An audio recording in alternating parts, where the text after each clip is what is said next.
yo creo que hoy terminé de releer este capítulo, me parece que es uno de los más claros que tiene el libro, la verdad, Sí, en comparación, comparativamente. Porque Miyazu va a empezar a formular sus, digamos, sus conclusiones en este capítulo, ¿verdad? Ya es un capítulo, me parece, conclusivo, pero no conclusivo en el sentido de que va a cerrar la cuestión. De hecho, en el último párrafo del capítulo lo deja bastante abierto.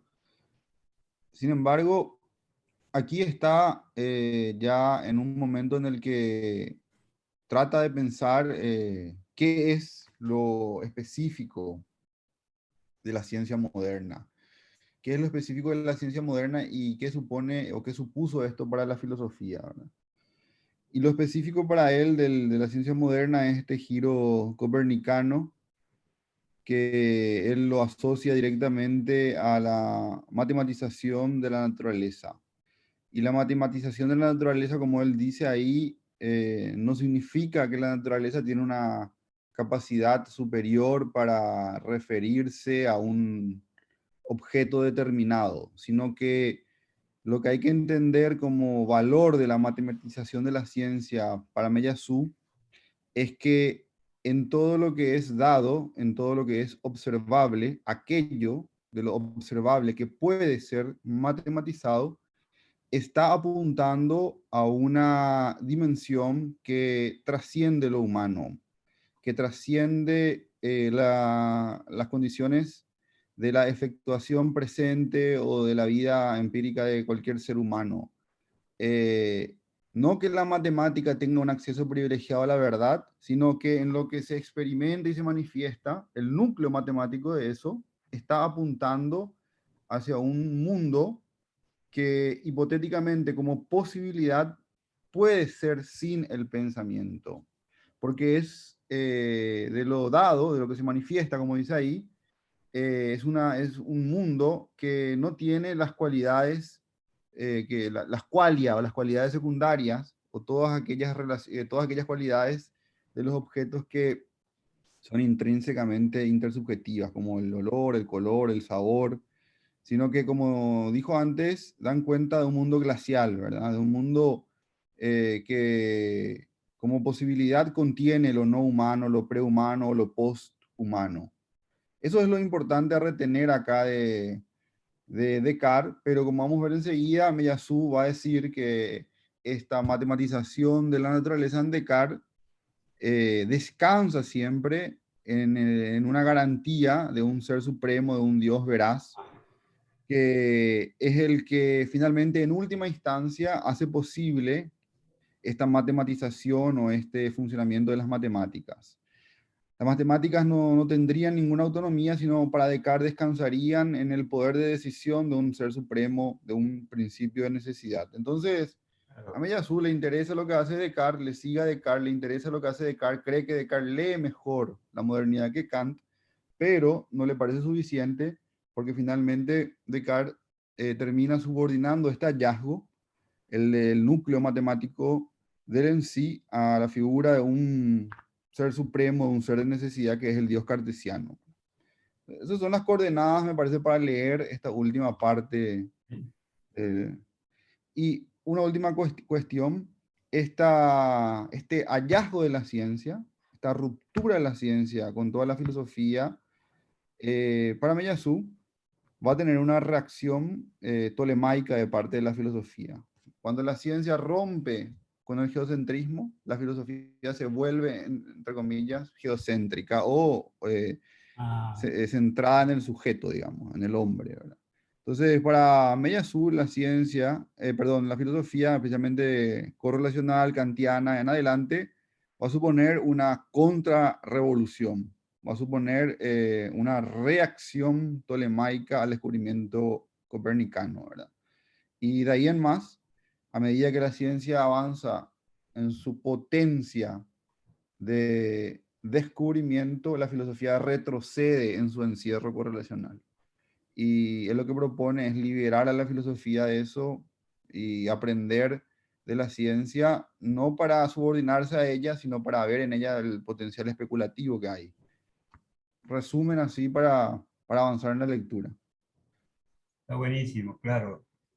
Sí, un poco como hoy decíamos con Mauricio, estamos cercanos a descubrir, ese sería el asesino, ¿verdad? En esta búsqueda, estamos cercanos dando vuelta a eso.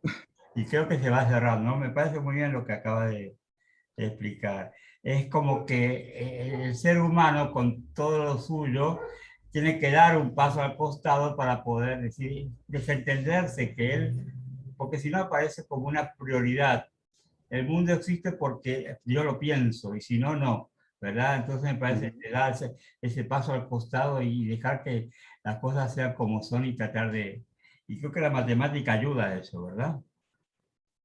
Y ese, para Meillassoux, ese es el potencial de la matemática. Para él la matemática es como digo, no es un saber que tenga un acceso privilegiado a la verdad, sino es un saber que nos da la posibilidad de pensar un mundo sin nosotros, sin pensamiento. O sea, no sé si me escuchan, pero Sí. la diferencia entre la matesis cartesiana y la matesis millasuriana, si lo podemos decir así, es que Descartes lo asocia como fin último igual a la necesidad de Dios, mientras que Miyazu se queda solo hasta la operación que hace Descartes sin ligarlo a la necesidad. Esa sería la diferencia un poco entre las dos matesis, si las podemos llamar, ¿no? La matematización de la realidad. Así mismo es, como dice Mauricio, porque por todo lo ya desarrollado, ¿verdad? Por la crítica dura que hizo en los capítulos anteriores a la idea de principio de necesidad y su elaboración de este principio alternativo, que es el principio de factualidad, de la imposibilidad de totalización de lo posible, con Cantor, etcétera, etcétera. Va a ir desarrollando ahí, ¿verdad? Va a ser una demostración primero óntica a nivel de los entes de esta cuestión y después Meillassoux en su gesto más radical va a hacer una demostración, no una argumentación en favor de no solo quedarse en eso, porque lo que acabo de decir y lo que resumió Mauricio es, bueno, la matemática permite esto, pero Meillassoux dice, no es solo que permite como hipótesis, como posibilidad. Tenemos que ir más allá de esto y afirmar que el no todo de Cantor, la imposibilidad de cerrar el conjunto de Cantor, es un principio general de la ontología, en el sentido de que esa debe ser la estructura general del ser, ¿verdad? Yo creo que quizás estoy resumiendo un poco brutalmente, pero me parece que esas son las dos conclusiones. Por un lado, a nivel óntico, la matemática permite pensar un mundo independizado de las operaciones puntuales de los sujetos, de los agentes puntuales empíricos situados, y por otro lado, a un nivel más ontológico, es justamente esta teoría del transfinito la que debe ser generalizada como lo que nos permite pensar la contingencia, la no totalización de lo posible, etc. Bueno, continúo. Pero aquí aparece entonces una paradoja que en verdad es muy atrapante. Esta paradoja es la siguiente. Los filósofos denominan la revolución copernicana a la revolución introducida por Kant en el pensamiento, pero es una revolución cuyo sentido es exactamente el contrario del que hemos definido. En efecto, Kant, y esto es algo muy conocido, reivindica en el segundo prefacio de la crítica de la razón pura la revolución de Copérnico para establecer su propia revolución en el pensamiento. De página crítica de la razón pura de Kant. La revolución crítica que consiste ya no en regular el conocimiento por el objeto, sino el objeto por el conocimiento. Hoy sabemos suficientemente que la revolución introducida por Kant en el pensamiento es bastante más comparable con una contrarrevolución tolemaica, puesto que se trata de afirmar no que el observador que se creía inmóvil gira en realidad alrededor del sol observado, sino, por el contrario, que el sujeto es central en este proceso del conocimiento. Acá hay un pie de página que dice, sobre este punto ver, por ejemplo, Alain Renaud, Kant d'Aujourd'hui, París, 1997. Ahora bien, ¿en qué ha consistido y a qué finalidad respondió semejante revolución tolemaica en la filosofía? ¿A qué pregunta fundamental la crítica ha invitado a la filosofía en su conjunto? Y bien, a descubrir las condiciones de pensabilidad de la ciencia moderna, es decir, de la revolución copernicana en el sentido literal y verdadero del término.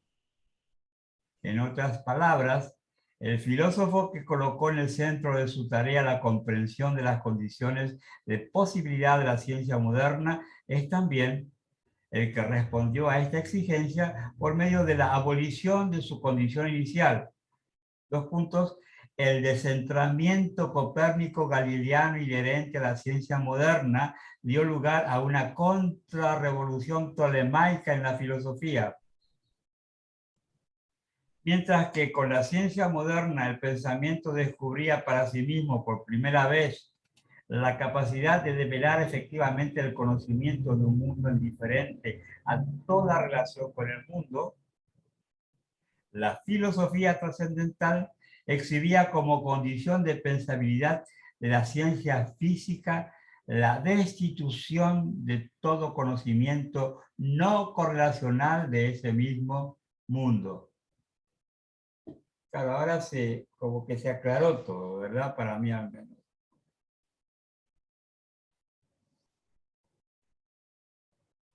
Hay que comprender bien la violencia de esta contradicción, el nudo extraordinario que parece constituir, dos puntos.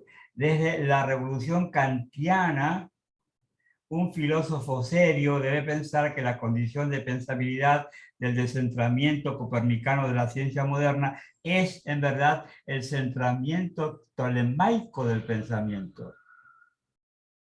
Quisiera leer este texto otra vez, ¿verdad? Debe pensar que la condición de pensabilidad del descentramiento copernicano de la ciencia moderna es en verdad el centramiento tolemaico del pensamiento. Mientras que la ciencia descubría por primera vez al pensamiento su capacidad para acceder al conocimiento de un mundo indiferente a su relación con el mundo, la filosofía respondió a ese descubrimiento con el descubrimiento de la ingenuidad de su propio dogmatismo antiguo, haciendo del realismo de la metafísica precrítica el paradigma de una ingenuidad conceptual decisivamente superada. La era filosófica del correlato responde a la era científica del descentramiento y responde a ella como su misma solución. Porque la filosofía se comprometió en las diversas modalidades de la correlación en respuesta al hecho mismo de la ciencia. Dos puntos.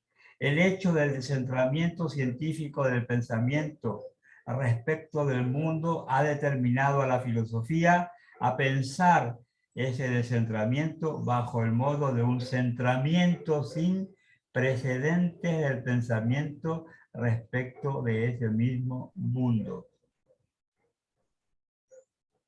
Pensar filosóficamente la ciencia es desde 1781, después de la primera edición de la crítica, sostener que el tolemaísmo filosófico es el sentido profundo del copernicanismo científico. En suma, es sostener que el sentido manifiestamente realista de la ciencia moderna no es sino un sentido aparente, secundario, derivado, una actitud ingenua, natural, no el resultado de un simple error, ciertamente porque está en la esencia misma de la ciencia adoptar semejante actitud, pero, una vez más, una actitud segunda, resultante de una relación con el mundo primordial que el filósofo tiene que tiene como tarea develar.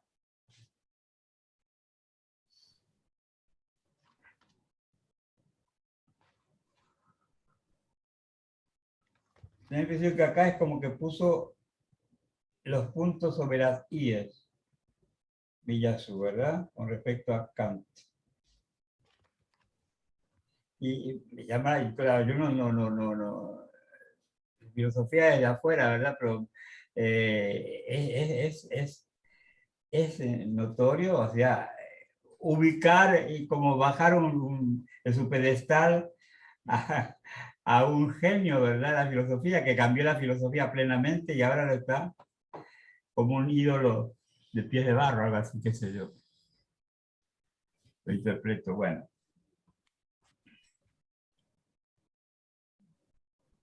Y es una, también este capítulo puede leerse como una reivindicación muy fuerte de Descartes frente a Kant, ¿verdad? Si bien, como dijo Mauricio, la diferencia va a ser, y no es una no es algo menor, ¿verdad? Es toda la cuestión, prescindir del ser supremo, del Dios necesario, veraz de Descartes, pero de todos modos, Meyasud está diciendo acá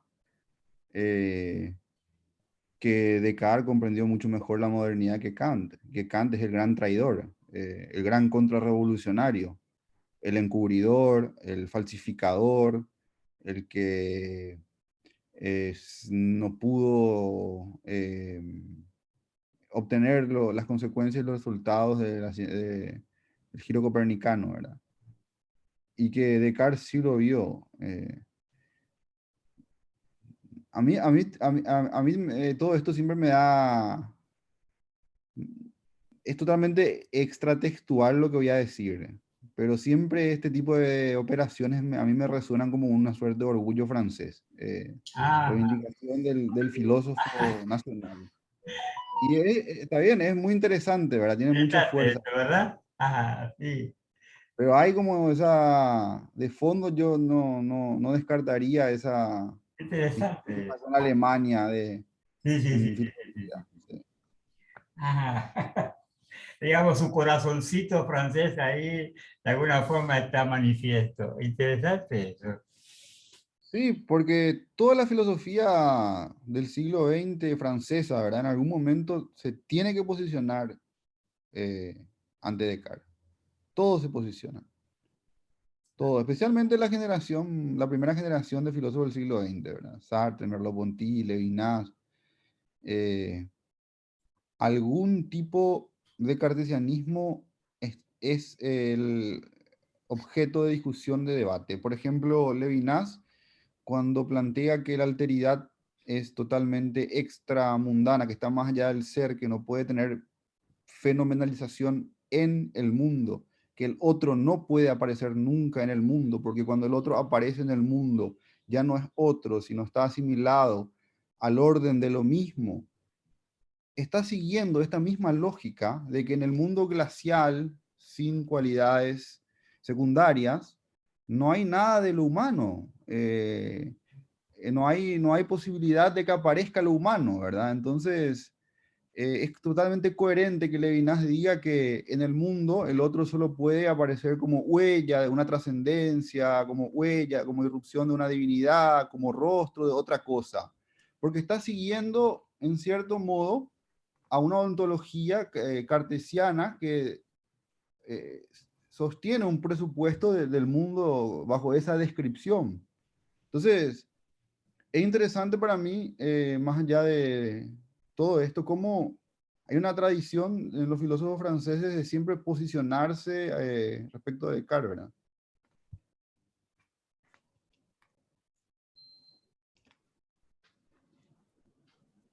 Es muy interesante esto, ¿verdad? Porque nos pone a nosotros frente a un dilema, ¿verdad?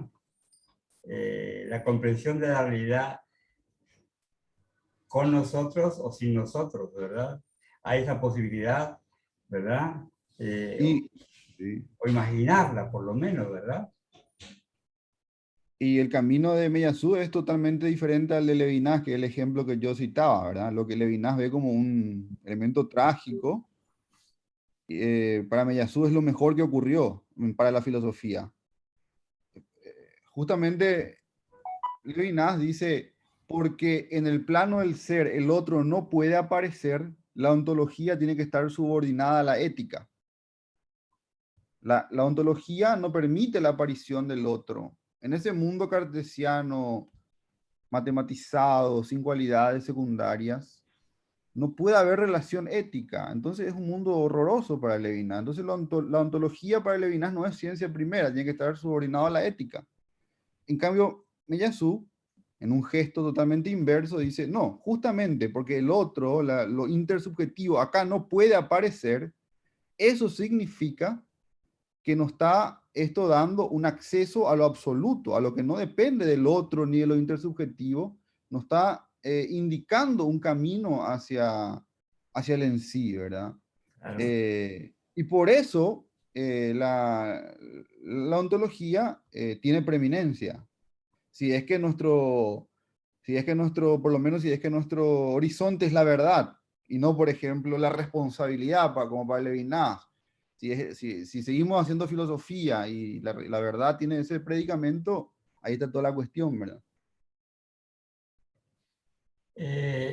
Lo que me llama la atención es que justamente considero que la modernidad pone al hombre en el centro de la cultura, ¿verdad? Y esto es como una puesta en crisis de eso, de ese precepto de la modernidad. Sí, en realidad, Aníbal, lo que yo te diría, Meillassoux dice, la modernidad no pone en el centro al hombre. La Ajá. modernidad descentró al hombre. El que Ahora dice sí, eso es Kant.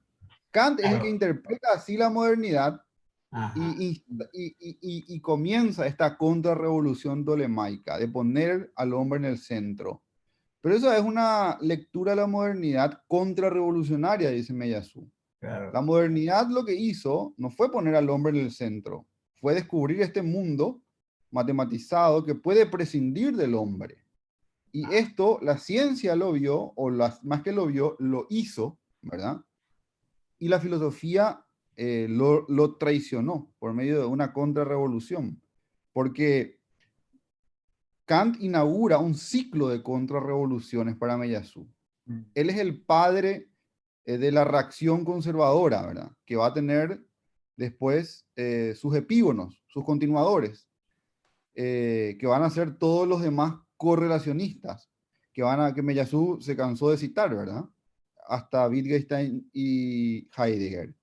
El padre de esa contrarrevolución en esta genealogía de la modernidad alternativa que propone Meillassoux es Kant. Kant. Y el que intentó ser fiel a la revolución inaugurada por la ciencia copernicana Galileo Copernicana fue Descartes, ¿verdad? Kant. Fue un intento fracasado, pero fue un intento filosófico que Meillassoux quiere reactivar actualizándolo con Cantor, etc. Yo más o menos así lo resumiría. Yo creo que acá, ¿verdad? En una de las frases dice, la era filosófica del correlato responde a la era científica del descentramiento. ¿Mm? O sea, justamente sucedió eso. Mientras la ciencia pudo descentrar, por así decirlo, al hombre, o sea, pudo mostrar que en este caso no era el centro del universo, la filosofía como respuesta, sobre todo desde Kant, en ese mismo momento, descubre, ¿verdad?, la correlación en realidad del ser humano con la realidad, de la conciencia con la realidad. Entonces, claro, por un lado la ciencia lo descentra, pero ahí mismo, en ese intento, Kant ve el correlato que hay y ve este descentramiento como en realidad no sé, ingenuo podría ser, o superficial, porque lo que, digamos, lo fundamental es el descubrimiento del correlato. ¿Mm? Dogmático.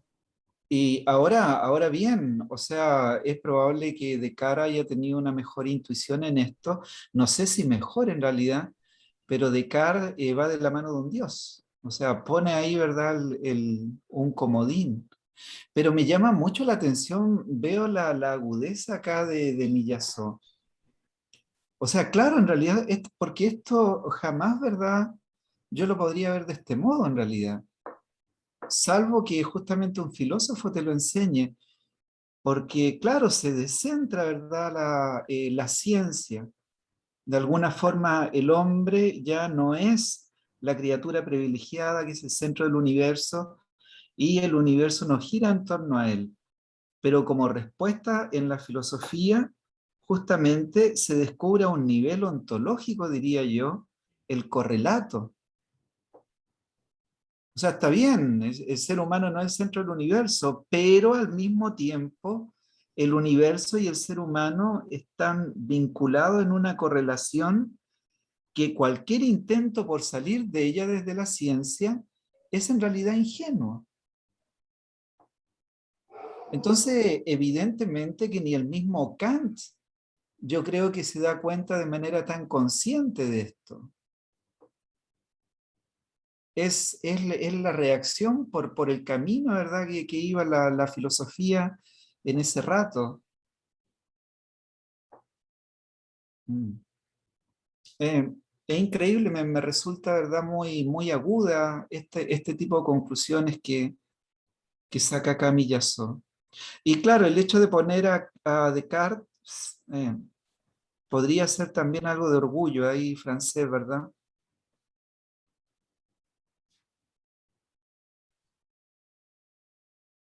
Acá se separan los caminos de alguna forma de la ciencia con la filosofía. No, hay una, perdón, quería hacer un comentario nomás antes que se me olvide. Entre la aparición de Kant y los descubrimientos de Galileo Copérnico no hay como una distancia muy amplia. Es decir, ¿qué hay antes de Kant? Es decir, solamente de Descartes. No hay otro filósofo ahí en ese hueco entre en esa interpretación de las novedades científicas, digamos, porque en realidad lo que estamos acá preguntando es que el pensamiento tiene que pensar los descubrimientos de la ciencia, ¿verdad? No puede pensar solo, por lo menos Descartes y Kant, ¿verdad? Bueno, habrá una tercera filosofía que piense según los descubrimientos científicos. No sé, tiro nomás hacia el aire. Siempre fue, ¿verdad? Inclusive en la época de los griegos, siempre le da importancia a la ciencia, ¿verdad? Pero me da la sensación que acá está como que hay mucha deuda del pensamiento con los descubrimientos científicos. Una impresión porque hay como 200 años ahí entre Más o menos. Galileo, ¿verdad? 1500 y Kant 1700. ¿Qué pasó ahí en 200 años? En filosofía hay bastante, pero sobre todo, ¿verdad? Estoy pensando, se me viene a la cabeza un Berkeley, eh, se me viene a la cabeza Luke, pero no obstante, acá hay que decir que en esta operación que hace Kant, Kant todavía está salvando la realidad, porque todavía está creyendo que hay una cosa en sí. ¿Mm? Y es por eso que habitualmente cuando se enseña esto en filosofía, se dice que Kant pone los puntos sobre la I en esta discusión de la modernidad, o sea, la discusión sobre el estatus de la realidad. Entonces, por un lado, ¿verdad? Tú encontrabas idealismos que, representados por la figura de Berkeley, y Kant, ¿verdad?, logra demostrar que por un lado hay una realidad, que es la cosa en sí, pero que por otro lado esa realidad en cuanto percibida depende totalmente del sujeto, es convertida a objeto. Entonces, claro que acá, no sé, yo creo que podemos ahí investigar y hay muchos filósofos entre medio, pero hay que entender que en todo caso, ¿verdad? Kant salva una cosa en sí dentro de este correlato. O sea, deja contento a todos. ¿Mm? Yo creo que esa es una de las cosas del éxito de Kant.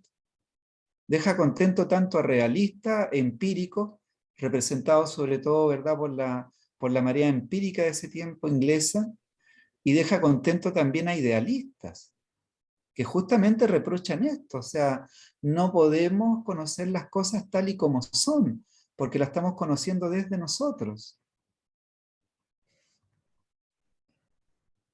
Hay un libro, por ejemplo, que es de Hesse, no sé, ya el apellido ya ni me acuerdo, que él clasifica todo esto, que es de teoría del conocimiento, y justamente, bueno, el señor trata de demostrar cómo Kant deja, en realidad puede abarcar estas dos tendencias que estaban luchando y puede resumirla en una sola.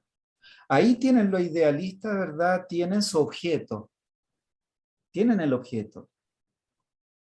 Es decir, ¿verdad? Tienen la realidad mediatizada completamente por el sujeto que la conoce. Y ahí los realistas tienen la cosa en sí. Entonces, con esta mediación, por así decirlo, ¿verdad? Se supone que Kant termina ahí el problema.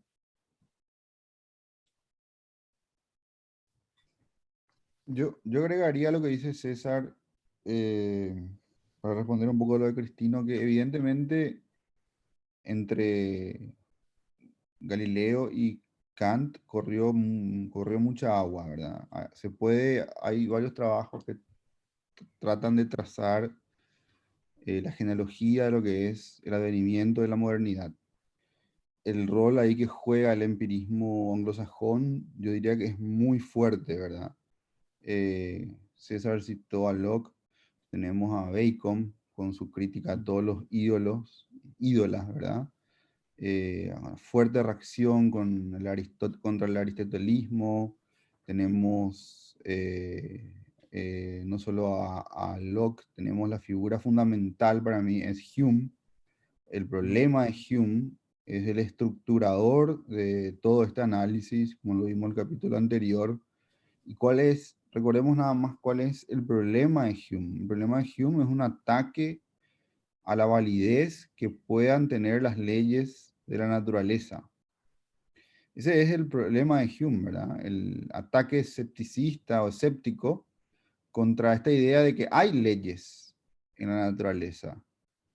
Entonces, el rol que para mí cumple Kant en la filosofía de la modernidad, al menos retengo esto de algunos comentaristas, como dije ya, creo que en otras ocasiones, Kant es alguien que viene a querer dar o a buscar, su proyecto es dar una legitimidad de derecho a los descubrimientos y hallazgos de la ciencia. Una legitimidad de derecho es como darle una sanción constitucional a este funcionamiento nuevo de la modernidad. La ciencia experimental se mueve de otra manera, tiene otros presupuestos, tiene otro paradigma, podemos decir en términos de Kuhn, y lo que busca Kant es darle una legitimación de derecho, de iure, como se dice en derecho, ¿verdad? No solamente de hecho. Ahí es donde Kant va a buscar resolver este tema que es la mayor amenaza a la ciencia, el del escepticismo de Hume. Y va a mostrar o va a argumentar que si nosotros no suponemos la existencia de leyes de la naturaleza, si solamente la naturaleza descansa en los hábitos que se repiten, la experiencia podría no estar asegurada y la conciencia podría en todo momento desplomarse y el conocimiento podría entonces devenir imposible. Entonces, lo que Kant, yo creo, su punto, y por eso le interesa mucho a Meillassoux, es dar una sanción, yo diría, una sanción constitucional casi al conocimiento en la modernidad, ¿verdad? Es un jurista él. Su manera de filosofar es la de un jurista, la de un constitucionalista. Por eso todas sus metáforas son de ese tipo. Crítica de la razón pura para Kant es traer a la razón ante un tribunal de última instancia, en el que vamos ahora a evaluar y juzgar sus límites. ¿Qué puede la razón conocer y qué no puede? Y establecer una nueva normatividad. Y esta normatividad no va a ser una simple generalización empírica. Va a tener una aspiración de normatividad universal, de manera a asegurar la posibilidad de la experiencia. Entonces, ahí es donde vamos a decir, se consolida para Meyasu y se hace el cierre o se inaugura el cierre correlacional. Porque se plantea esta cuestión de la correlación como una cuestión universal, de derecho, condición de pensabilidad, condición de posibilidad, toda la cuestión de lo trascendental. Trascendental en filosofía es condición de posibilidad de la experiencia. Eso yo diría. Claro, a través de juicios que son... ya se me olvidan los juicios. Bueno, de juicios que no requieren experiencia, por ejemplo, y de juicios que requieren la experiencia. Ahí viene toda la lógica después, que la lógica va a ser el La cuestión de normativo. cómo son posibles las síntesis a priori, ¿verdad? Ujú. ¿Cómo puede haber operación de sintetización? ¿Verdad? Todas estas cuestiones son cuestiones de derecho. ¿Cómo es posible esto? ¿Cómo es posible este tipo de juicio? ¿Qué es posible, qué no es posible? No es posible hacer juicios, por ejemplo, sobre lo que no tiene una base fenomenal, sobre lo que no puede tener donación por la forma espacio-temporal y la sensibilidad del tiempo. Eso no se puede conocer. Puede ser una idea de la razón que puede orientar la acción humana. Entonces ya forma parte de la razón práctica, no de la razón pura, no del conocimiento, sino de la acción, de la praxis y de la moral. Entonces Kant viene a hacer como una gran delimitación, especialización de la filosofía. Una filosofía que se encarga de esto, yo creo que él es como un gran arquitecto constitucional de la razón. Y por eso tiene un valor central para mí, estructurador de la modernidad.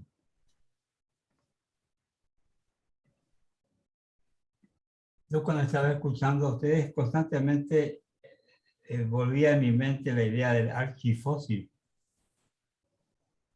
¿verdad? Y sobre eso, Aníbal, nada más antes de olvidarme, así como Miyazu dice, es su conclusión, como Hume le despertó a Kant de su sueño dogmático.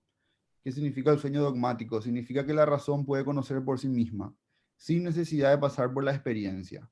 Hume le despertó a Kant de ese sueño dogmático y Kant corrigió eso. No tenemos que ser dogmáticos, el conocimiento empieza, un viejo principio aristotélico, ¿verdad? El conocimiento empieza por la experiencia. Del mismo modo, dice Miyazu, el archifósil, la ancestralidad, nos debe despertar del sueño correlacional, ¿verdad? Eso es el juego que con eso él concluye este.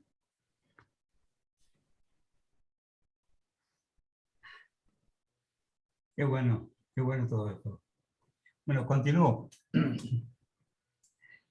A partir de Kant, pensar la ciencia como filósofo es sostener que existe otro sentido de la ciencia que el que entrega la ciencia, más profundo, más originario, y que es el que nos entrega la verdad.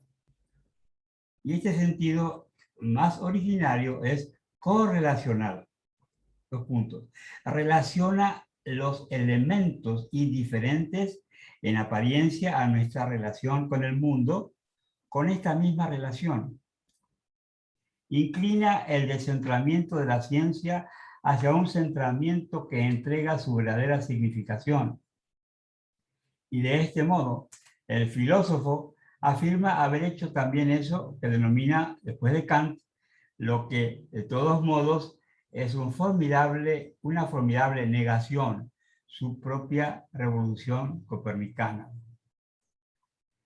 La revolución copernicana en jerga filosófica quiere decir el sentido profundo de la revolución copernicana de la ciencia es la contrarrevolución tolemaica de la filosofía.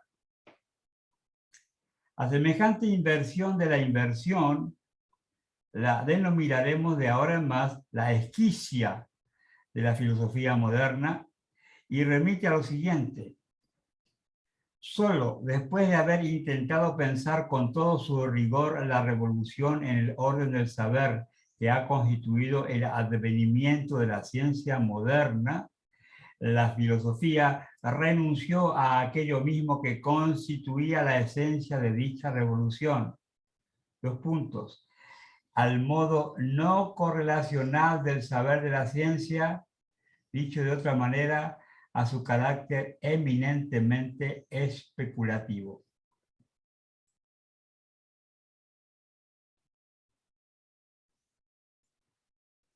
Tenemos que detenernos todavía más en esta singularidad asombrosa de la revolución kantiana, que continúa produciendo hoy no pocos efectos en la tribu de los filósofos. Esta revolución consiste, en primer lugar, en ratificar de modo decisivo el primado de la ciencia sobre la metafísica en el orden del conocimiento.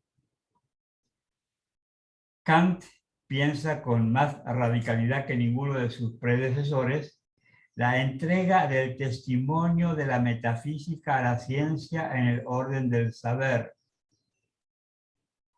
El áuriga del conocimiento pasa a ser, según la confesión del propio filósofo, el hombre de ciencia y ya no el metafísico, porque la metafísica desde Kant revisó sus pretensiones de poseer un saber teórico que concierna a realidades comparables, incluso superiores a las de la ciencia.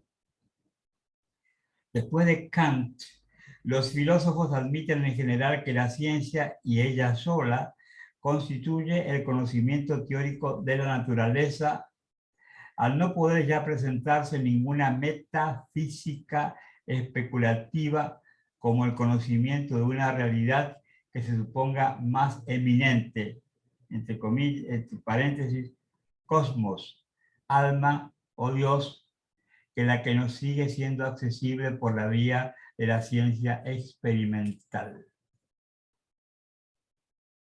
Qué bien se está poniendo esto, o sea, acá yo siento los pasos del nuevo realismo. Porque esta cuestión, o sea, en un minuto, la filosofía, al volverse correlacional y con esto renunciar en términos anteriores que habíamos anunciado a un ser en sí, a la indagación especulativa acerca de un ser en sí, claro, le está entregando, en este caso, la llave a la ciencia. Por más que la trate de ingenua y etcétera, etcétera, pero le está entregando ese legado a la ciencia. En cierto sentido, es como la muerte de la metafísica. O sea, es increíble la lectura, porque acá es tan distinta, ¿verdad?, a una lectura que podría ser Nietzsche o qué sé yo, otro filósofo, porque en realidad acá podríamos decir que ya desde Kant hay una muerte de la metafísica como una ciencia que puede especular respecto del ser en sí, y que tiene los elementos, ¿verdad?, y que tiene la potencia, que tiene el aplomo para empezar a especular desde un ser en sí, porque justamente se volvió correlacional. Y en este abandono correlacional entrega, ¿verdad?, una de sus mejores armas a la ciencia, tratándola de ingenua y de lo que tú quieras, pero que, dicho en chileno, ¿verdad?, ¿quién está pechugando ahí frente al cosmos, frente a la física? Es la ciencia, es la que está ahí en primer plano. O sea, acá estoy entendiendo mucho más el espíritu, ¿verdad?, lo que quiere decir Miyazo, creo, ¿verdad? Eso me parece, porque la filosofía, dice acá, renunció a aquello mismo que constituía la esencia de dicha revolución, al modo no correlacional, se refiere a la revolución científica, al modo no correlacional del saber de la ciencia, dicho de otra manera, a su carácter eminentemente especulativo. Si tuviera que hacer un símil acá, se me ocurre, es como el paso que da la filosofía antigua a la filosofía medieval, en donde en la filosofía antigua justamente se buscaba el ser en sí, estaba toda esa potencia, se buscaba el origen, se buscaba la arjez, se buscaba la verdad, y de pronto en la filosofía medieval, perdón, la verdad ya estaba escrita en la Biblia. Entonces, por lo tanto, ya no tenía ese sentido, ¿verdad? No había mucho sentido en buscar la verdad, sino que ahora más bien en interpretar aquello que dice la Biblia, y ojalá con elementos de la filosofía, que igual ayudan.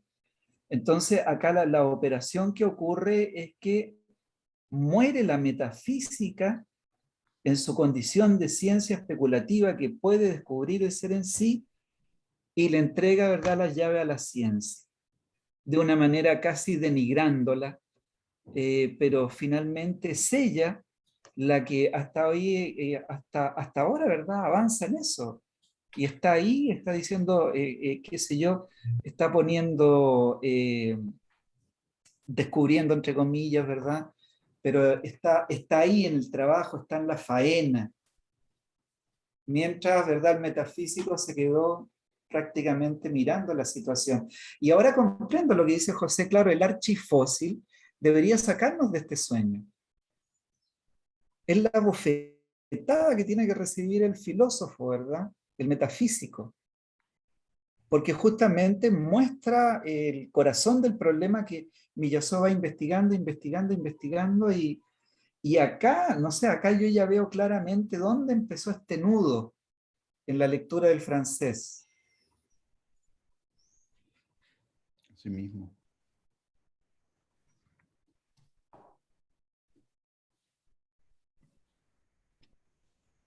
Bueno, pero este pasaje del testimonio de la filosofía a la ciencia en el orden del saber tomó la apariencia de un contrasentido o, si se quiere, de un contrapunto sin precedentes en el pensamiento. En el momento en que la filosofía pensó por primera vez con todo su rigor el primado del saber de la ciencia, renunciaba por sí misma a lo que constituía el carácter revolucionario de dicho saber.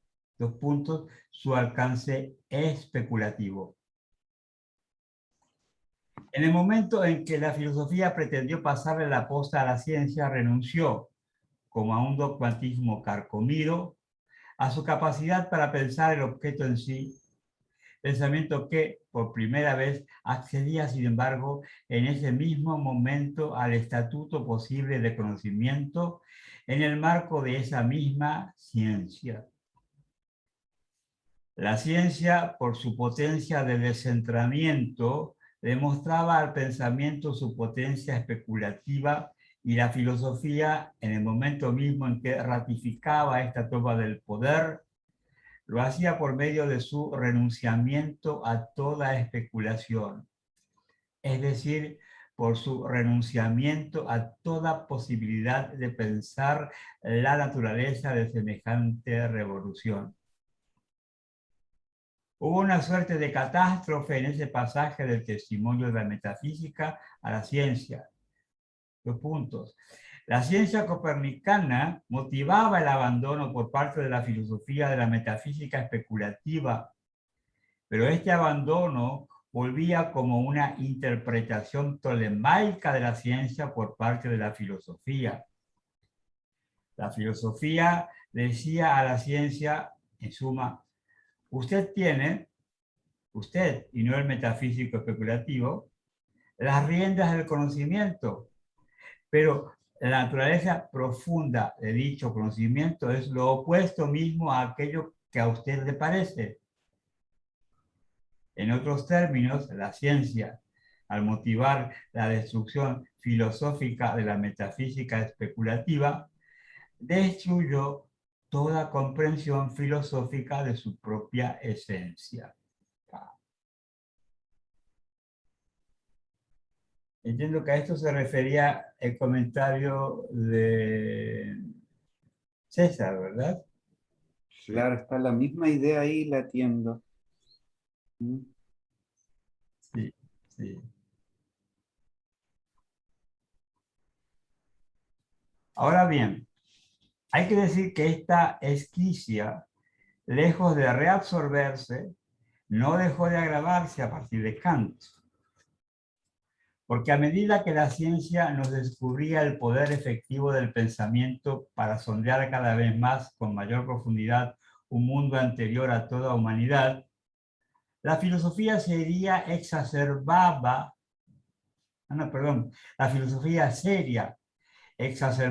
en lo que le competía, el ptolemaísmo correlacional inaugurado por Kant, restringiendo continuamente la órbita de los correlatos para hacer de ese espacio cada vez más reducido el sentido verdadero del campo, siempre más amplio del conocimiento científico. A medida que el hombre de ciencia intensificaba el descentramiento del saber científico al descubrir acontecimientos diacrónicos cada vez más antiguos, el hombre de la filosofía reducía el espacio del correlato a un ser en el mundo originariamente finito. Una época del ser, una comunidad lingüística, una zona, un suelo, un hábitat cada vez más restringidos, pero de los que el filósofo seguía siendo amo y poseedor por la supuesta singularidad de su saber específico. A medida que la revolución copernicana mostraba toda su amplitud, los filósofos intensificaban su propia revolución pseudo-copernicana, develando sin piedad las ingenuidades metafísicas de sus predecesores a través de una proyección cada vez más rigurosa del conocimiento sobre la situación presente del hombre. Y así es como hoy los filósofos nunca parecen haber rivalizado tanto en estrechez tolemaica para volver a encontrar el sentido verdadero de un descentramiento copernicano que, por su parte, nunca fue tan vasto y destellante. Parece que es durísimo. Es intenso, ¿eh? Es No, intenso. es muy duro, un palo tremendo, me parece para para toda la filosofía contemporánea, ¿verdad? Yo lo leo como una golpe muy fuerte, ¿verdad? Que puede tener simpatías o no, pero de manera elegante y con una fuerza retórica muy contundente, cruel casi por momentos, ¿verdad? Me parece que acá Miyasuya se está burlando, ¿verdad? Hay varias referencias ahí. A ver, Ser en el habla de mundo. ser en el mundo, comunidad lingüística, época del ser, esto ya es la segunda Claro. filosofía de Heidegger. Se me ocurre que se pueden multiplicar los ejemplos, ¿verdad? Formación discursiva de Foucault, por ejemplo, uno de los primeros Foucault, ¿por qué no paradigma de Kuhn, etcétera, etcétera. Me parece que acá lo que está siendo atacado es todas las figuras del correlacionismo, ¿verdad? Todas las figuras. Y que Miyazu los está tratando como de pastores provincianos que cuidan su pequeña parcela, de verdad incapaces de ver la profundidad del hallazgo moderno que es esta pensabilidad de un mundo ancestral, indiferente a lo humano, ¿verdad? Es una herida al orgullo de 2 siglos de filosofía, ¿verdad? ¿Cómo? No escuché, Aníbal. La herida al orgullo de 2 siglos de filosofía. Sí, Suenan campanas francesas de fondo ya en estas alturas de la Sí, lectura, ¿no? acá ganó. Suena la marsellesa. Exactamente. Sí, y porque toda la dio un golpe metáfora es duro. esa. Toda la ¿Ah? metáfora es de la revolución, de la toma. No sé si se dan cuenta también que en ese registro está escribiendo la historia de la filosofía, ¿verdad? En el registro de También, la toma claro, del poder, el, de la revolución, de la contrarrevolución. Claro. Acá ya se tomó la Bastilla, ya estamos. Pero ¿qué Pero ¿qué te iba a decir? concretamente es lo que le echa en cara? Ahí por lo que en la última frase parece que le gusta la metafísica, es decir, que lo especulativo estaba en la metafísica. La ciencia vino, lo aparta, digamos, de su centralidad y ahí hay un predominio de la ciencia que está bien, digamos, pero se perdió el elemento especulativo. Ahí está el error, ¿verdad? Para tratar de ver No, dónde está el no fallo de la olvidemos, jugada maestra, ¿verdad? Cristino, no olvidemos esta distinción que Miyazu hacía en otros capítulos. El realismo especulativo es especulativo porque, al igual que las metafísicas tradicionales, esto comparte con las metafísicas tradicionales, busca el absoluto. Pero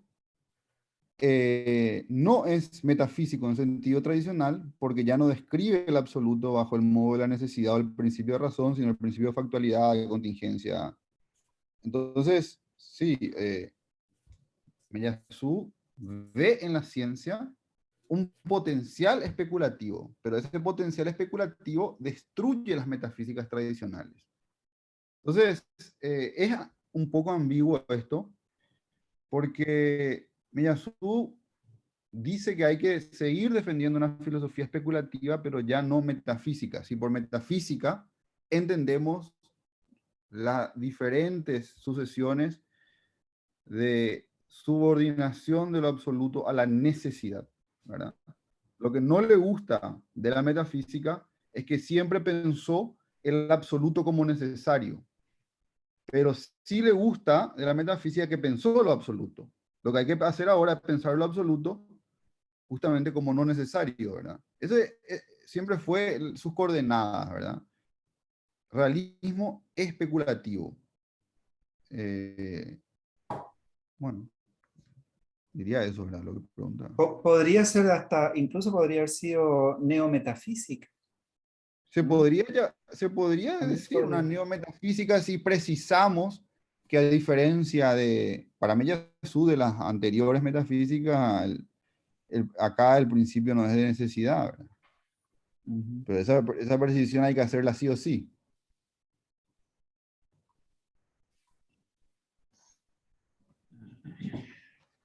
Sí, da un golpe duro, y lo interesante de este golpe es que resulta una lectura perfectamente posible. Sí. O sea, no es que el tipo, ¿verdad?, esté hablando desde un patriotismo ni nada. Es perfectamente posible esta lectura. Ahora siempre trato de pensar cómo se puede quebrar la lectura. ¿Mm?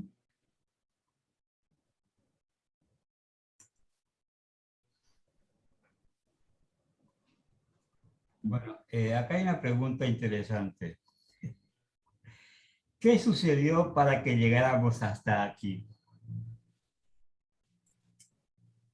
¿Qué sucedió entonces en la filosofía a partir de Kant para que los filósofos, y al parecer ellos solos, se hayan vuelto incapaces de comprender la revolución copernicana de la ciencia como una verdadera revolución copernicana? ¿Cómo ocurrió que la filosofía no ha tomado el camino exactamente inverso al del idealismo trascendental o fenomenológico, a saber, el de un pensamiento capaz de dar cuenta del alcance no correlacional de las matemáticas? Es decir, del hecho mismo de la ciencia, auténticamente entendido como potencia de descentramiento del pensamiento.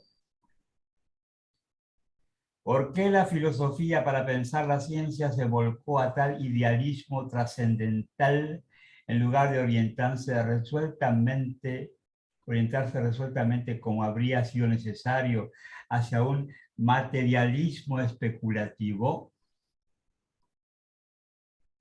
¿Cómo ocurre que la cuestión más urgente que la ciencia plantea a la filosofía se haya convertido para la filosofía en la cuestión ociosa por excelencia? Dos puntos. ¿Cómo puede el pensamiento pensar lo que pueda haber efectivamente allí cuando no hay pensamiento? Porque no hay que engañarse. Ningún correlacionismo, por más insistente que sea su retórica antisubjetivista, puede pensar un enunciado diacrónico sin destruir su sentido verdadero, y esto en el mismo momento en que pretende desenterrar un sentido que se supone profundo. En efecto, el sentido verdadero del enunciado diacrónico es, como hemos visto, su sentido literal, en tanto que éste debe ser pensado como su sentido más profundo. El enunciado diacrónico tiene como sentido, dos puntos, el acontecimiento X tuvo lugar tanto tiempo antes del acontecimiento del pensamiento y no, subrayémoslo, el acontecimiento X tuvo lugar tanto tiempo antes del acontecimiento del pensamiento para el pensamiento. Me gustaría leer esto otra vez. El enunciado diacrónico tiene como sentido dos puntos. El acontecimiento X tuvo lugar tanto tiempo antes del acontecimiento del pensamiento y no, subrayémoslo, el acontecimiento X tuvo lugar tanto tiempo antes del acontecimiento del pensamiento para el pensamiento. Porque el primer enunciado no dice que el acontecimiento X se produjo para el pensamiento antes del pensamiento, sino que el pensamiento puede pensar que el acontecimiento X efectivamente pudo producirse antes de todo pensamiento e indiferentemente de él. Ahora bien, ningún correlacionismo, insistiremos al infinito bien,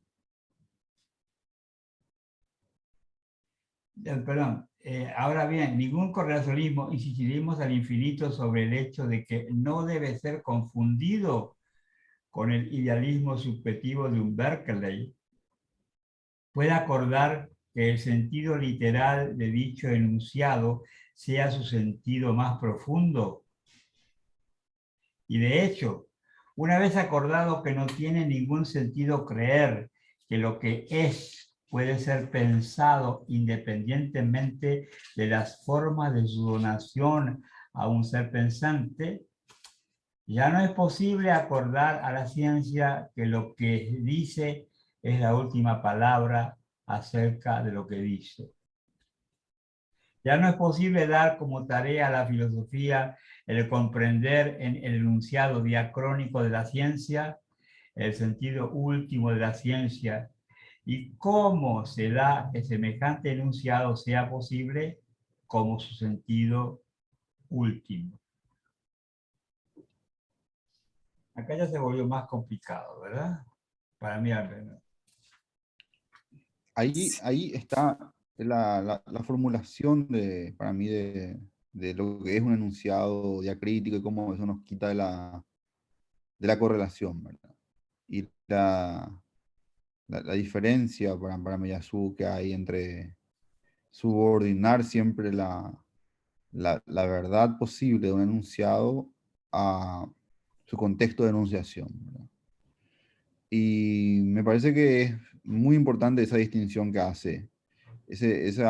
Creo que en el primero o segundo capítulo hablaba esto del codicilo, ¿verdad? Que siempre el Sí, correlacionismo dice, ese enunciado tiene un valor de verdad que excede, supera, está más allá del enunciado mismo como acto de enunciación, pero siempre, de cualquier modo, esa verdad es para un enunciado, para un lenguaje, para una conciencia, para un pensamiento. Y acá lo que está haciendo Miyazu es mostrar la diferencia que hay entre decir eso y lo que él sostiene, ¿verdad? Y siempre lo está todavía desarrollando, si ustedes pueden ver, en términos de posibilidad, porque dice, leo nada más esto como por última vez, porque el primer enunciado no dice que el acontecimiento X se produjo para el pensamiento antes del pensamiento, sino que el pensamiento puede, posibilidad, ¿verdad? Puede pensar, que el pensamiento tiene esta capacidad de pensar, puede pensar que el acontecimiento X efectivamente pudo, otra vez, pudo producirse antes de todo pensamiento e indiferentemente de él. El pensamiento, si tiene realmente una potencia no correlacional, si el pensamiento efectivamente puede dar cuenta de la ancestralidad, tiene que poder como posibilidad pensar en lo que no depende del pensamiento. Tiene que poder llegar a eso. no se trata de afirmar la efectividad empírica de un hecho o de otro hecho, sino que hay cierto registro, cierto tipo de enunciado, que si rechazamos que se formulen de esta manera como una posibilidad, rechazamos para Meillassoux el proceder mismo de la ciencia moderna, ¿verdad? Que es capaz de producir estos enunciados.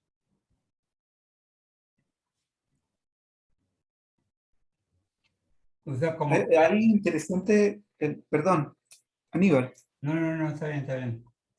Adelante. Sí,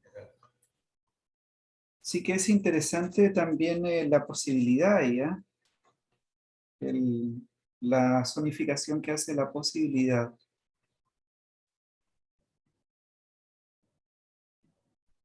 Yo sigo pensando como un correlacionista fuerte. ¿Mm? Lo que pasa es que estoy buscando la salida nomás dentro de las reglas y tal vez ese sea el defecto, ¿verdad? Primero hay que entender bien. Pero bueno, eso nomás. Cada vez más, es más interesante Miyazo, más complejo y más genial. Claro, porque me da la impresión de que asimismo, con el mismo criterio con que él está tratando de desbaratar la imposición kantiana, está pretendiendo también que la ciencia no asuma esa soberbia de dueña de la verdad, que también hay una cierta relatividad en eso, ¿verdad? O sea, la ciencia da posibilidades de conocimiento y de ampliar, pero como que, cuidado que tampoco es como que no puede con todo. Yo pienso que en alguna medida la ciencia es un producto humano, aun cuando haya una objetividad, ¿verdad?, en las matemáticas, pero siempre como que está presente la persona. O sea, con Cantor se vio muy claro, ¿verdad? O sea, con Cantor aparece un pensamiento diferente que echa por la borda 3000 años de pensamiento matemático, ¿verdad? Y quién sabe si no va a aparecer otro Cantor dentro de poco.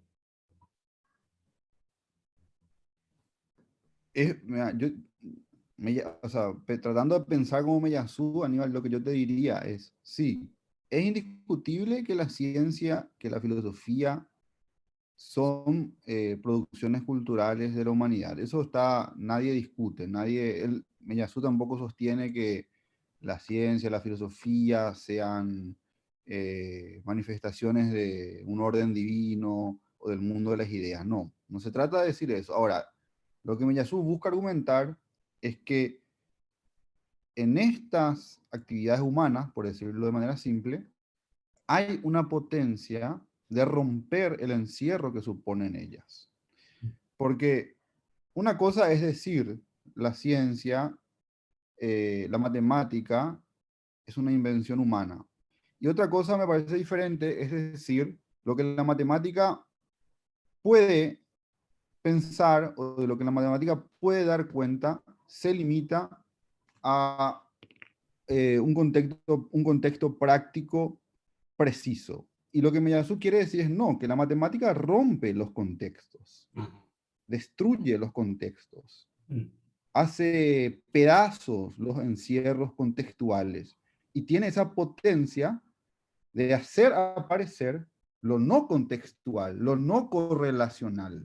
El mundo glacial sin cualidades secundarias, el mundo matematizado de Descartes, es eso, ¿verdad? Claro. Lo humano justamente tiene esta capacidad, y para él eso es lo más importante de la filosofía, para Meillassoux, de no pensar solamente lo humano, de poder trascender lo humano, de poder alcanzar justamente esto que es del orden de lo absoluto.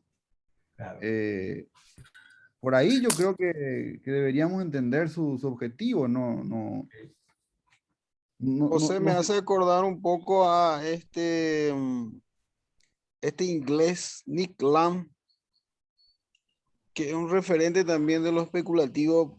En esta idea que vos estás diciendo me suena un poco. Porque él dice, no las matemáticas, dice el capitalismo hace eso. Se estructura toda la realidad. Y es muy interesante la Y hipótesis.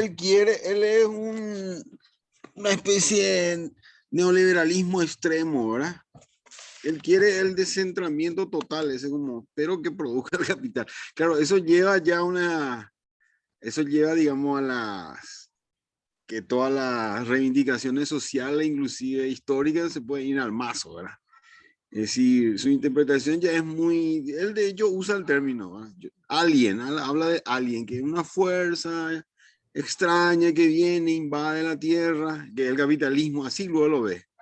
Es como Es que se una puede, potencia externa al hombre, ¿verdad? Es como una metáfora, no sé cómo es que se explicarlo también. puede, Cristina, me parece muy interesante. Yo no conozco al autor, pero me parece que me animaría a, ya que estamos acá simplemente charlando, a esbozar una hipótesis incluso, en el sentido de que esta representación glacial de un mundo sin cualidades humanas, matematizada, que lanza Descartes, puede ser una prefiguración de las versiones más extremas del capital, en el que justamente los flujos plenamente codificados, las transacciones plenamente codificadas que van rompiendo todas las barreras contextuales, que se van independizando de las historias y las memorias nacionales, con los sueños de monedas, de las criptomonedas que ya no requieren un banco central,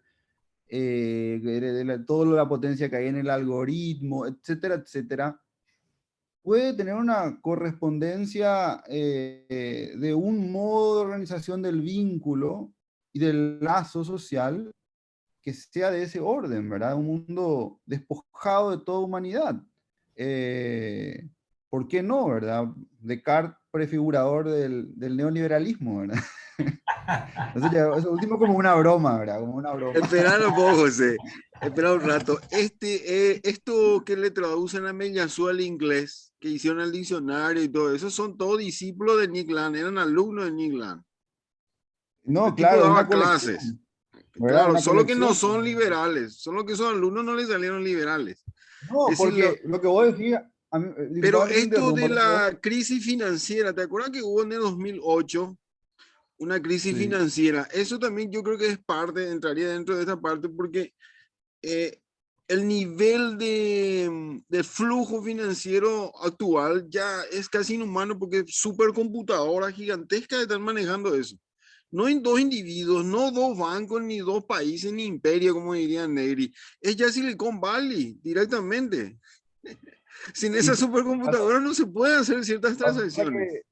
que esa realidad tiene en la izquierda su propia utopía. No sé si ustedes conocen los autores del llamado aceleracionismo, que desde el marxismo vienen planteando la hipótesis de que, contrariamente a lo que Walter Benjamin, por ejemplo, pedía en sus famosas tesis sobre la historia, que la revolución tiene que venir a poner un freno a la historia y a interrumpir el curso del progreso, estos aceleracionistas dicen la posibilidad de salir del capital es acelerar los procesos, es acelerar de manera cada vez más fuerte los procesos, porque en la vieja lógica marxista esto es una aceleración también de las contradicciones que en última instancia son insalvables, ¿verdad?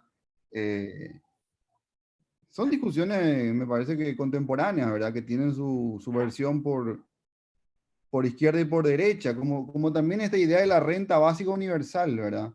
Que es una idea que le gusta al neoliberal más extremo porque le da autonomía al individuo para ser un emprendedor y le independiza de otros contextos de contención social, y también le gusta a la izquierda, porque, bueno, es una suerte de seguro universal ante la precariedad que existe hoy en el mundo laboral. Creo que el Papa Francisco estuvo abogando por el seguro, la renta universal, la renta básica universal, y varios movimientos de izquierda lo sostienen, pero también es una idea que ya propuso Milton Friedman, ¿verdad? Entonces son a veces tópicos en el que me parece que se cruzan las diferentes... Creo que nos fuimos un poco de tema, ¿verdad? Pero vale la discusión, creo. No, porque era difícil esta idea de Meñazú como para graficar nomás, ¿verdad? Un intento de graficar esa potencia de las matemáticas, pero eso nada muy abstracto. A mí me pasa que, siendo de los correlacionistas declarados como César, que salió del closet hace muy poquito con su correlacionismo duro, me pasa que creo que cabe la pregunta también de, bueno, con todo lo que tú dices, que es el potencial sistémico que tendrían las matemáticas, ¿cierto? Esta suerte de puerta o llave al mundo de Alicia y el País de las Maravillas, de algún modo, de la razón, si se quiere. Si eso, con todo lo que puede implicar y todo el constructo que se puede hacer, deja de ser igualmente humano, digamos, deja de ser igualmente humano si es un producto humano. ¿En qué momentos lo asumimos como que deja de ser un producto humano? Porque de no serlo, también tenemos el riesgo de decir, bueno, entonces es un hallazgo, digamos, de los humanos, no es una invención. Y caemos un poco en la cosa del descubrimiento, casi que, bueno, ¿quién lo montó entonces, digamos? Entonces creo que esa arista también aquí, ese flanco, no sé cómo lo cubre Miyazu, que para mí me parece que es importante porque o sea, pasa muy cerca de la línea del descubrimiento y sabemos todo lo que cae con eso, ¿cierto? De que es algo que está y yo solo lo encuentro. Si es que lo desprendo como producto del humano.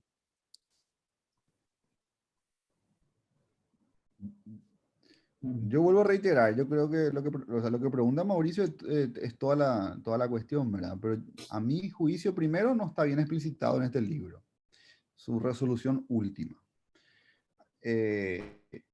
Mi director de tesis es un fenomenólogo que en Francia es muy conocido, fuera de Francia no tanto, que tiene toda una fenomenología realista.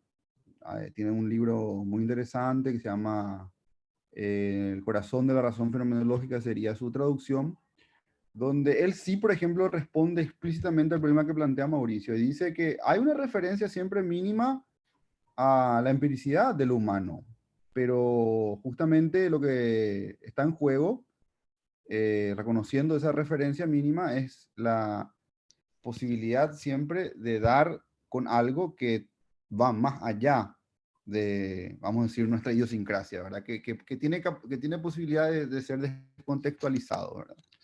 Y eso es, bueno, característica de ciertas descripciones. En fenomenología, por ejemplo, no sé si esto va a servir o no, pero pongo como ejemplo, tiene que ver con ciertas leyes de esencia, está en Husserl, que no son totalmente, no son a priori en el sentido, no son a priori en el sentido que son leyes de la lógica, sino son, como denomina Husserl, a priori materiales. Por ejemplo, ningún color puede tener manifestación sin una superficie. Hay una relación entre dos términos que tiene el carácter de ser una ley, una legalidad, pero una legalidad del mundo de la vida, de ese mundo que Descartes quiere borrar. Y sin embargo ahí podemos establecer ciertas leyes o que los sonidos tengan que tener una dimensión temporal, es otra legalidad. Y así podemos multiplicar cuestiones que no podemos relativizar. No podemos decir, no, mira, no es así, la aparición del color no necesita una superficie. Ahí yo creo que se podría pensar que hay determinadas descripciones que reflexivamente reconocidas como descripciones, como obrar humano, sin embargo, enuncian cosas no relativizables. No sé si sirve de algo. Sí. La Ojo que insistencia, Rosana pregunta sobre la cuestión del acontecimiento diacrónico. Eso es un sinónimo para mí del tema de la ancestralidad. Lo sincrónico sería los acontecimientos que siempre tienen un correlato, que están siempre ya en una relación con el hombre, con el lenguaje, con la conciencia, y lo diacrónico es un término técnico, me parece acá, que apunta a esta cuestión de la ancestralidad.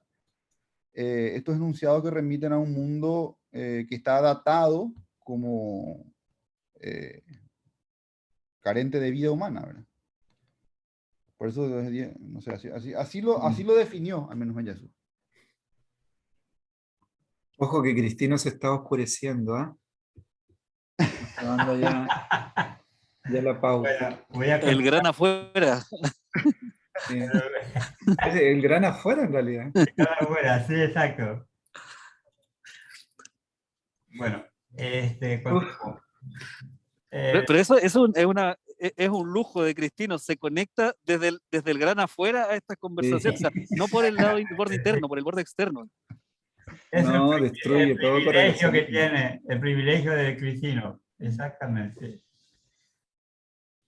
Ahí junto con los pajaritos y esas Con cosas. los mosquitos. Estoy con un mosquito acá. También.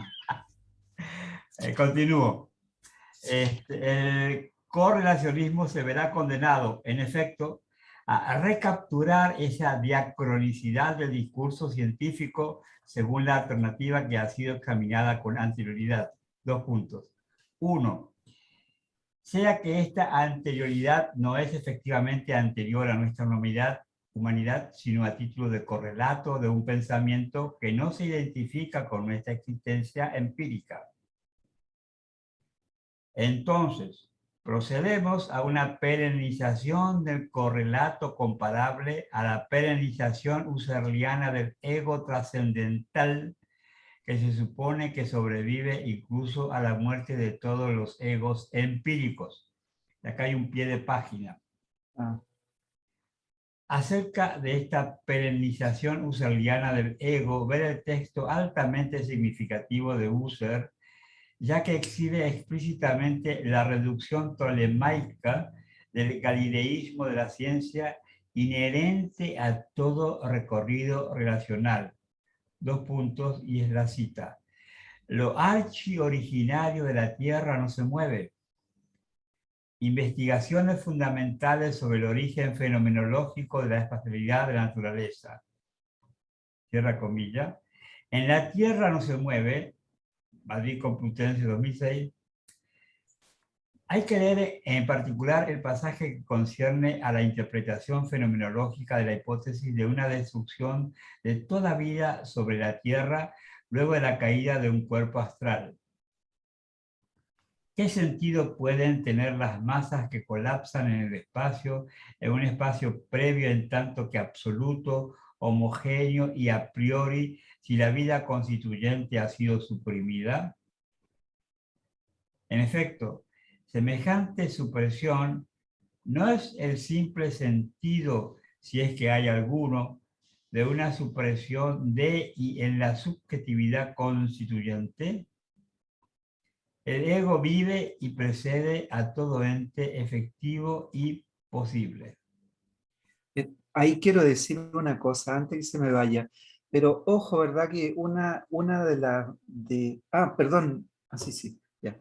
Una de las cosas a las que nos lleva al correlacionismo estricto es que en realidad todo el movimiento del universo, todas las cosas que suceden, no tendrían un sentido válido en sí mismo, sino que es un sentido solamente, ¿verdad?, para la correlación. Y acá como correlacionista duro, ¿verdad? Habría que decir que la realidad, el espacio, el movimiento, todo lo que está afuera, es una extensión simplemente de lo vivo. O sea, porque claro, ¿qué sentido tiene, por ejemplo, el espacio, los movimientos, todo? O dicho de otra manera, todo el sentido es depositado en la correlación. Y hasta le puedes encontrar sentido a la astrología. E incluso, ese sería un camino. Incluso, claro, que ahí hablando de lo ego empírico, ¿verdad? Qué sé yo. Pero bueno, en fin, eso quería decir. O sea, entiendo, César, que si bien todavía el ser humano no agotó el conocimiento de la realidad en función del correlato, sin embargo, queda la esperanza de que en algún momento pueda agotarlo.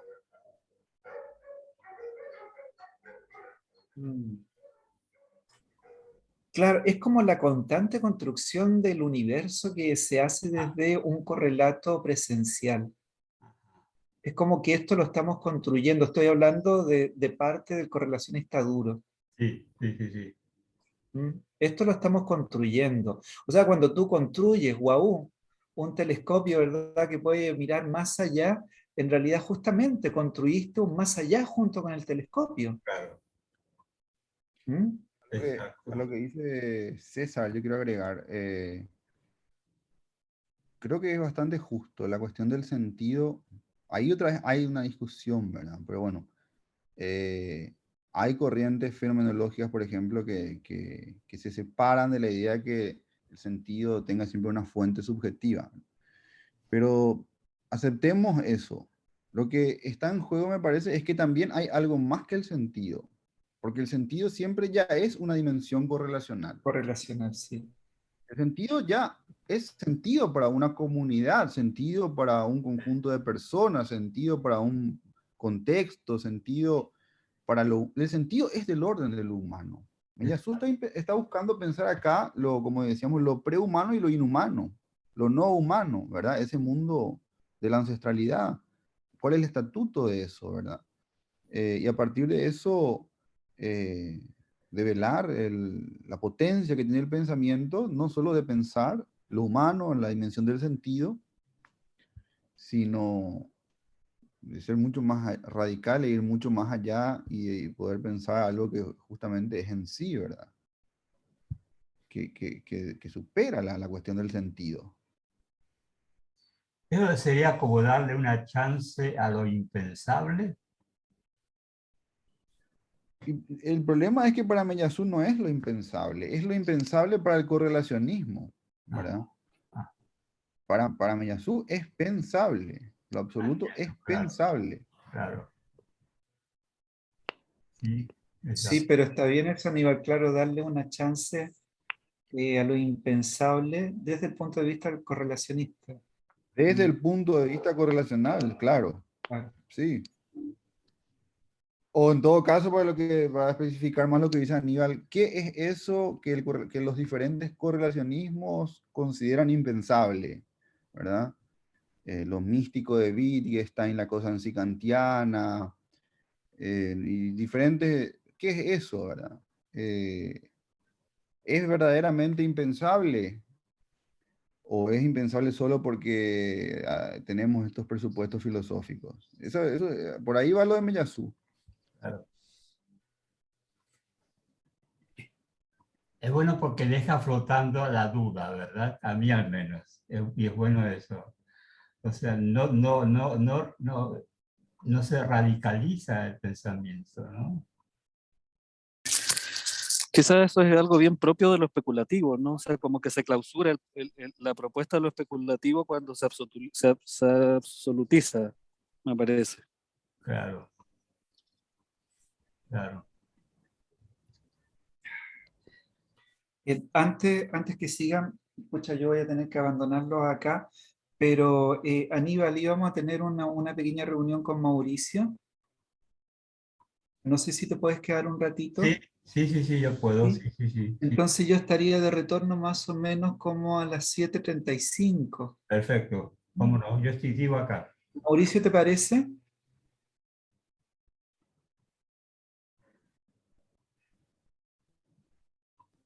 Yo creo que sí le parece. Seguramente se desconectó un rato por el bus.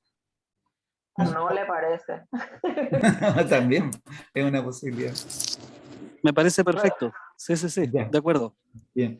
Recuerden, antes de irme, recuerden que tenemos la UNA también está haciendo su semana, que está interesante, que se puede ver en diferido.